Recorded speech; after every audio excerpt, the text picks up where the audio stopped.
한국어를 공부하다 보면 이런 말을 들을 때가 있어요. 손이 크시네요. 발이 정말 넓으세요. 귀가 좀 얇아요. 눈이 너무 높네. 그런데 정말 문장 그대로의 의미일까요? 아니에요. 신체 이야기를 하는 것 같지만 사실은 사람의 성격이나 행동을 말하고 있는 거예요. 오늘은 한국 사람들이 일상에서 정말 자주 쓰는 신체 관련 관용 표현 4가지를 함께 알아볼게요. 한국어를 공부하는 여러분, 안녕하세요. 한국어 공간의 공간지기 지아입니다. 오늘도 한국어 공간에 들러주셔서 감사해요. 오늘 하루도 잘 보내고 계시나요? 오늘은 손이 크다, 발이 넓다, 귀가 얇다, 눈이 높다. 이 4가지 관용 표현을 소개하려고 해요. 아마 한 번쯤은 들어본 적이 있는 표현도 있을 거예요. 그런데 뜻만 외우면 막상 실제 대화에서는 자연스럽게 쓰기가 쉽지 않잖아요. 오늘은 표현의 의미는 물론 언제 쓰는 표현인지, 어떤 상황에서 사용하는지 에피소드와 함께 하나씩 살펴볼게요. 그럼 첫 번째 표현부터 시작해 볼까요? 첫 번째는 손이 들어간 표현이에요. 주변을 보면 음식을 만들거나 물건을 살 때 유독 스케일이 남다른 사람이 한두 명씩은 꼭 있죠. 바로 저희 엄마예요. 저희 엄마가 정말 손이 크세요. 음식을 만들 때 정말 많이 만들거든요. 누가 다 먹냐고 물어봐도 많이 만들어야 맛있다고 하면서 반찬을 한번 만들 때마다 진짜 한가득 만드세요. 저녁을 준비할 때도 항상 음식이 남을 정도로 넉넉하게 만드시죠. 저희 엄마 지론이 음식은 모자라는 것보다 남는 게 낫다 이거거든요. 그래서 냉장고를 열어보면 반찬 칸이 가득 차 있을 때가 많고 가끔은 너무 많이 만들어서 며칠 동안 같은 반찬만 먹기도 해요. 이럴 때 사용하는 표현이 손이 크다예요. 여기에서 말하는 손이 크다는 손의 크기를 말하는 게 아니에요. 돈을 쓰는 걸 크게 아까워하지 않거나 음식이나 선물을 남들보다 훨씬 넉넉하게 준비하는 사람을 말해요. 하지만 실제로는 돈을 많이 쓰는 상황보다 음식을 넉넉하게 준비하는 모습을 먼저 떠올리는 경우가 많아요. 그래서 음식을 준비하는 상황에서 자주 쓰는 표현이에요. 예를 들어 친구가 집들이에 초대해서 갔는데 음식을 정말 푸짐하게 차려놨다면 와, 뭘 이렇게 많이 차렸어. 너 손 진짜 크다. 이렇게 말할 수 있어요. 한국에서는 손님을 초대할 때 음식이 부족한 것보다 조금 남더라도 넉넉하게 준비하는 게 예의라고 생각하는 사람도 많아요. 그래서 손님을 초대하면 음식을 넉넉하게 준비하는 이른바 손이 큰 사람들이 많죠. 이런 문화 때문인지 손이 크다라는 표현에는 긍정적인 뉘앙스가 담겨 있는 경우가 많아요. 인심이 좋다, 통이 크다, 사람을 잘 챙긴다. 이런 긍정적인 느낌이 함께 들어있거든요.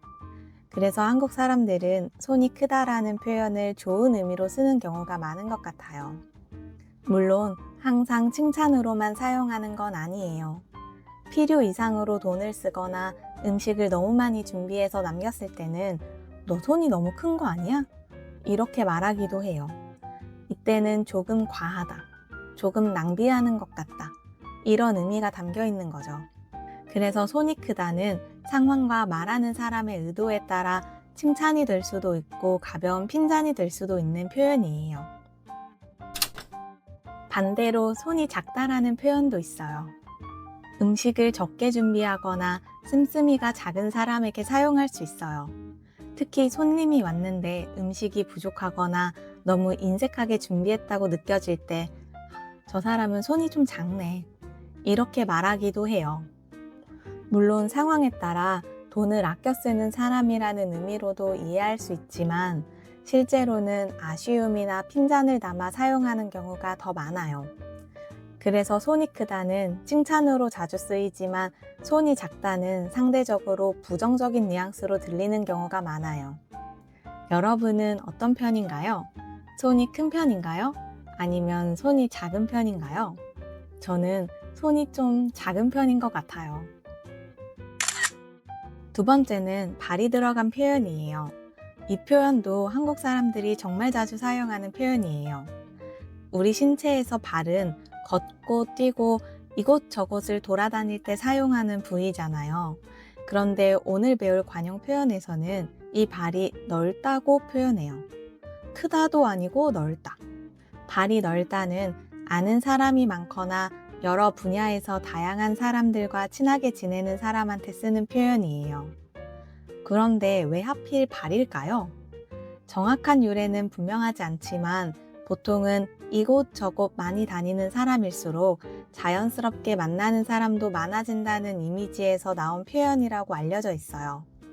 그래서 발이 넓다는 발의 크기를 말하는 게 아니라 활동하는 범위가 넓고 인맥이 많은 사람을 비유하는 표현이에요. 쉽게 말해서 어디를 가도 아는 사람이 많은 사람한테 발이 넓다 라고 할 수 있는 거죠. 여러분 주변에도 이런 사람 한 명쯤 있지 않나요? 가는 곳마다 아는 사람을 마주치는 사람이요. 카페에 가도 여행을 가도 어떤 행사에 가도 아는 사람을 만나요. 저는 그런 사람을 볼 때마다 와, 진짜 아는 사람이 몇 명인 거야? 이런 생각이 들더라고요. 이럴 때 발이 넓다 이렇게 말할 수 있어요. 그런데 여기에서 중요한 포인트가 있어요. 저는 발이 넓다가 단순히 아는 친구가 많다는 뜻은 아닌 것 같아요. 그것보다는 여러 분야에 아는 사람이 많다. 이런 의미에 더 가깝다고 생각해요. 그래서 발이 넓은 사람은 필요한 정보를 빨리 얻기도 하고 누군가를 쉽게 소개받기도 하고 도움을 받을 기회도 많은 사람을 의미하는 거죠. 주변에서 누군가를 소개받거나 정보를 얻어야 할 때 주변에 발 넓은 사람 없어? 이런 말을 하기도 해요. 그만큼 발이 넓다는 단순히 친구가 많다는 뜻이라기보다 다양한 분야의 사람들과 연결되어 있는 사람이라는 의미로 사용되는 것 같아요. 예를 들어 취업이나 이직을 준비할 때 회사 정보를 알려줄 사람이 있거나 맛집이나 여행 정보를 물어봤을 때 바로 추천해줄 사람이 있다면 발이 진짜 넓다 이렇게 말할 수 있어요. 비슷한 표현으로 인맥이 넓다 라는 것도 있는데 발이 넓다가 훨씬 일상적이고 친구들끼리도 자주 사용하는 표현이에요. 그리고 이 표현은 대부분 좋은 의미로 사용해요.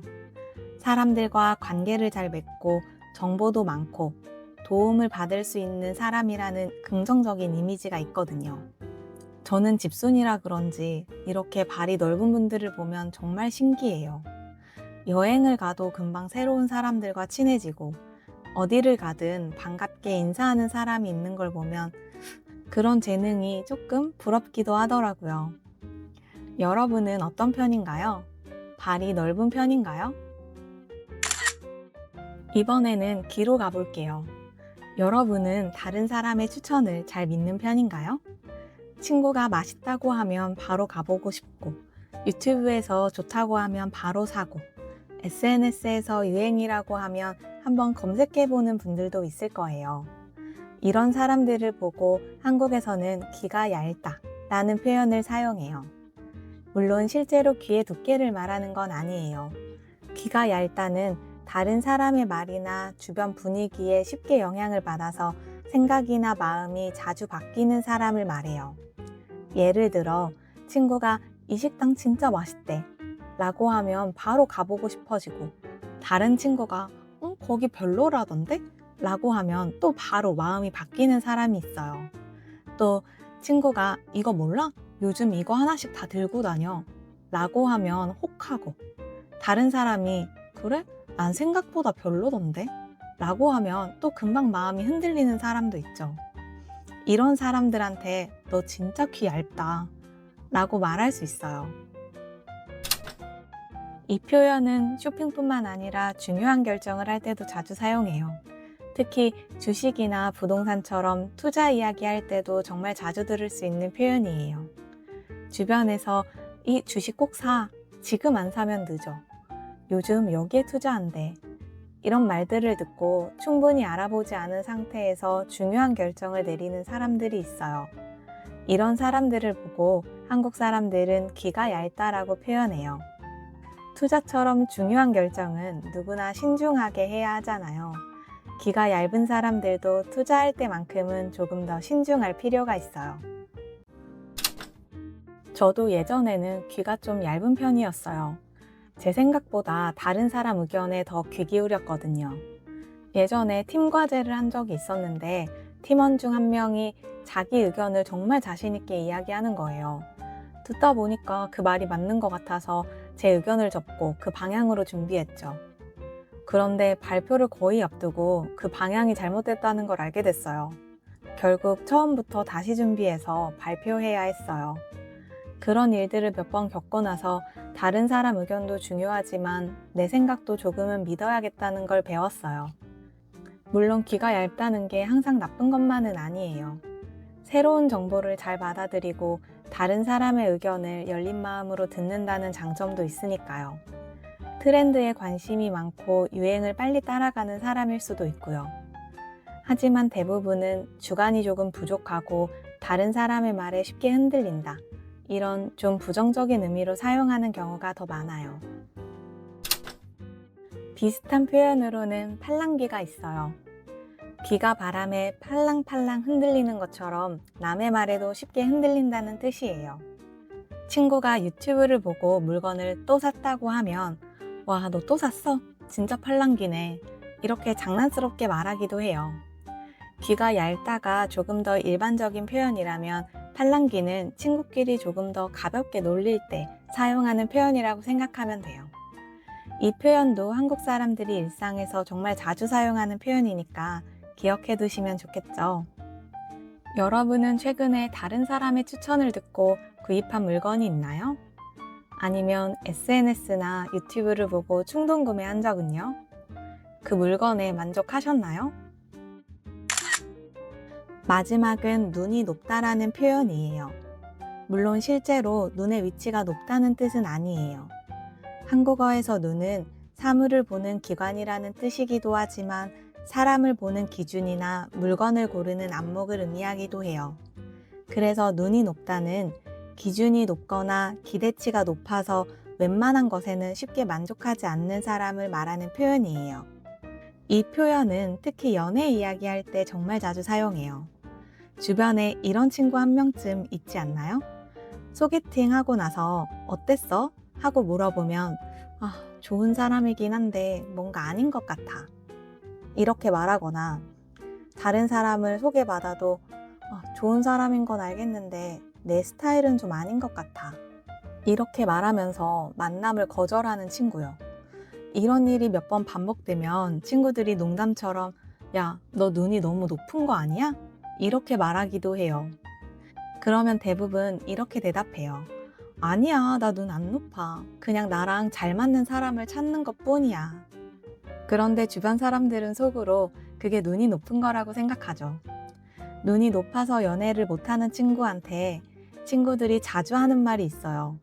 연애를 하려면 눈을 좀 낮춰야 한다는 말이에요. 물론 실제로 눈의 위치를 낮추라는 뜻이 아니라 기준을 조금 낮춰보라는 뜻이에요. 이처럼 눈은 사람의 기준이나 기대 수준을 비유하는 말로 자주 사용돼요. 눈이 높다는 연애 이야기에서만 사용하는 표현은 아니에요.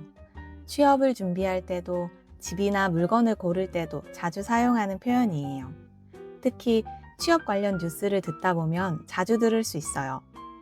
어른 중에는 취업 상황을 이야기하면서 요즘 젊은 사람들은 눈이 너무 높아. 그러니까 취업을 못하지. 이렇게 말하는 분들도 있어요. 대기업에만 지원하거나 연봉이나 복지 같은 조건을 많이 따지는 모습만 보고 눈이 너무 높다고 얘기하는 거죠.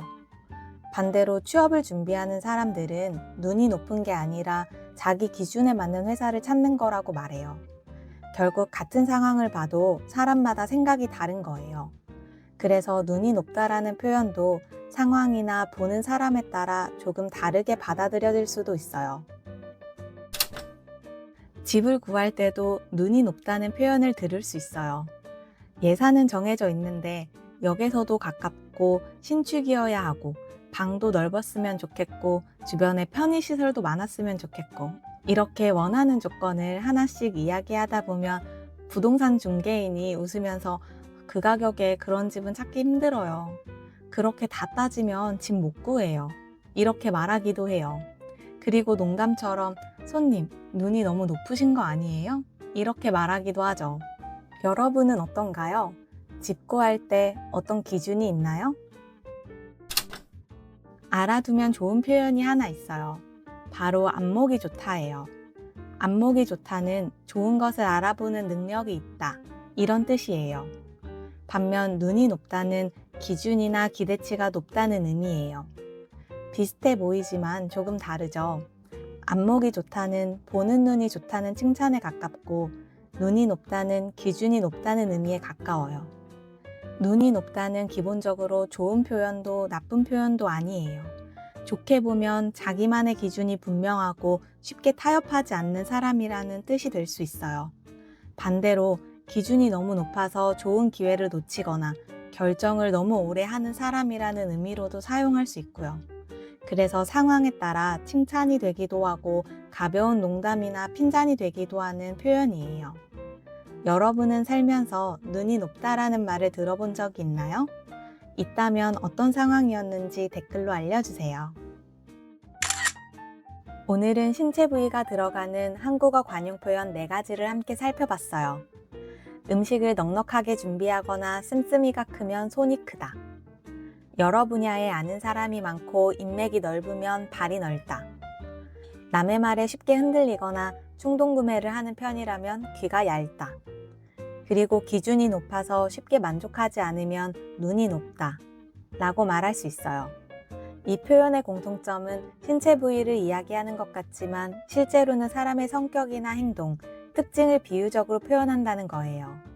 그래서 단어 하나하나를 직역해서 이해하기보다는 하나의 표현으로 문장 통째로 익혀야 훨씬 자연스럽게 사용할 수 있어요. 한국어에는 몸의 일부를 이용해서 사람의 성격이나 행동을 표현하는 관용 표현이 정말 많아요. 그 중에서도 오늘은 대표적인 표현 4가지를 함께 살펴봤는데 어떠셨나요? 앞으로 한국 드라마나 예능을 보거나 한국 사람들과 이야기할 때 한 번씩 귀 기울여 들어보세요. 오늘 소개한 표현들도 더 자연스럽게 들릴 거예요. 여러분은 오늘 배운 표현 가운데 무엇이 가장 재미있었나요? 여러분 나라에도 신체 부위를 이용해 사람의 성격이나 행동을 표현하는 말이 있다면 댓글로 알려주세요. 오늘 준비한 이야기는 여기까지입니다. 오늘도 함께 해주셔서 감사해요. 자연스러운 한국어 그리고 한국인의 생각 한국어 공간의 공간지기 지아였습니다. 다음에 또 들러주세요. 안녕.